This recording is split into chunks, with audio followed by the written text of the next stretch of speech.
n'éteignez pas l'esprit.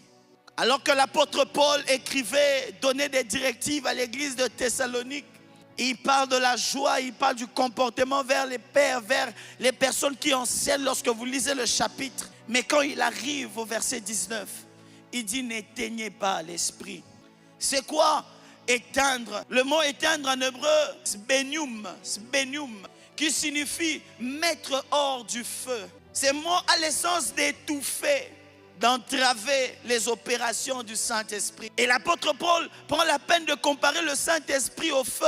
D'ailleurs, dans le symbolisme biblique, le Saint-Esprit est représenté souvent par l'huile. Le Saint-Esprit n'est pas l'huile, mais il amène l'huile. Le Saint-Esprit est représenté par le vent. Le Saint-Esprit est représenté par le feu.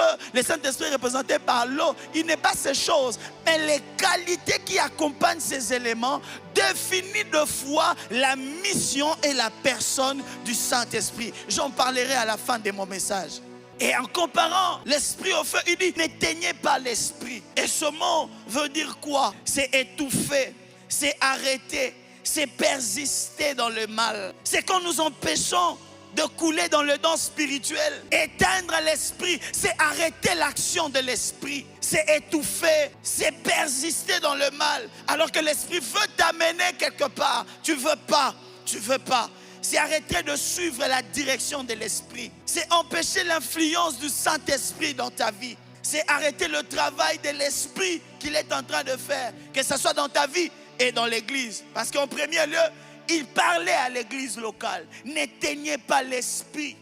Et le but de l'apôtre Paul, c'était particulièrement au don de la prophétie. Et puis il dit, ne méprisez pas les prophéties. Ne méprisez pas les prophéties. Car les dons spirituels sont les manifestations du Saint-Esprit. Quand le Saint-Esprit vient dans un culte, dans une église, dans la vie d'un croyant, il amène le cadeau. De même qu'il manifeste le fruit qui détermine le caractère et la foi, il manifeste ou il donne des cadeaux et dons spirituels. Les choses de l'esprit, les charismata. Oh, qu'il y ait des chrétiens qui ne pensent même plus aux dons. Qu'il y ait des chrétiens qui ne s'intéressent même plus aux dons spirituels. Alors que le don spirituel découle de notre communion avec le Saint-Esprit. Lorsque vous avez une intimité avec le Saint-Esprit, le Saint-Esprit est un gentleman. Il vous donnera les cadeaux. Que tu le veuilles ou pas, un jour tu pries comme ça. Pendant que je priais, j'ai vu dans mon esprit. Pendant que je priais, j'ai senti dans mon esprit. Mais comment tu as senti? C'est le Saint-Esprit qui le fait. Parce que nous ne sommes plus en intimité. Nous ne sommes plus en contact. Nous ne sommes plus dans l'intimité. Même pour produire les fruits, il faut avoir l'intimité. C'est le travail. La branche ne fait pas sortir du fruit par elle-même. Il faudrait qu'il soit attaché au cep afin de recevoir la sève.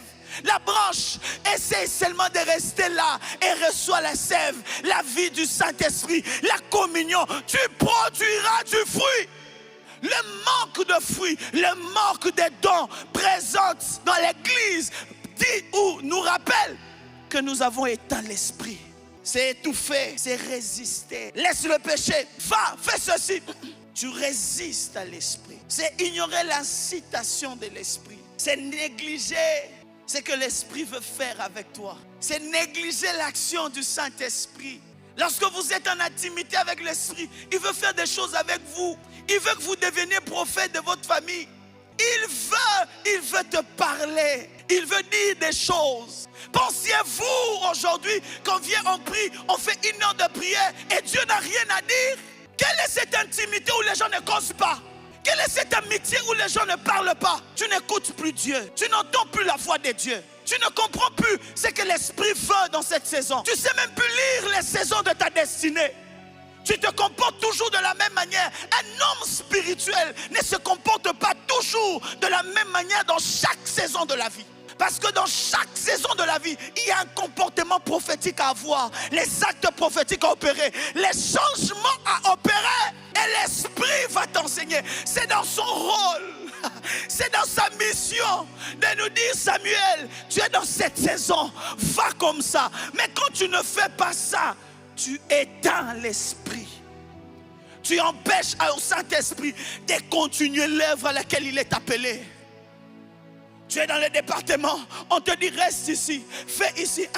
On bloque mon ministère, on bloque mon ministère, on ne me laisse pas chanter, on ne me laisse pas faire, on bloque. C'est toi qui éteins. Parce que dans le plan de l'esprit, il faut que tu passes par là. Il faut que tu souffres 2 ans. Il faut que tu restes dans ce département. Il faut que tu balayes pendant 3 ans. C'est le cursus spirituel. Et c'est le Saint-Esprit qui connaît les chemins. Mais quand toi tu veux te rébeller, tu es dans l'esprit. Tu es dans l'esprit. Ainsi, il ne sait plus faire l'autre pas avec toi. Ainsi, il ne sait plus aller plus loin avec toi. Ainsi, il ne sait plus demeurer avec toi.